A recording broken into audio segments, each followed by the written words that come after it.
mimi niliongea na William. William ni mtu yangu. Sisi tulikuwa na wao. Mudavadi alikuwa hapa. Ruto alikuwa hapa.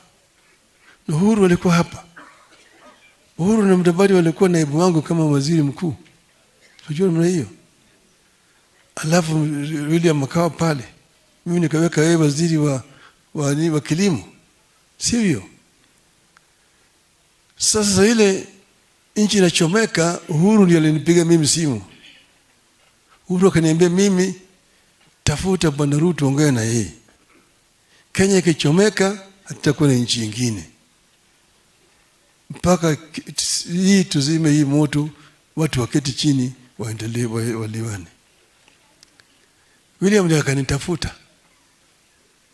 Na mimi nikaongea na yeye wazi kabisa. Mimi unajua mambo yangu, mimi sifichagi mambo.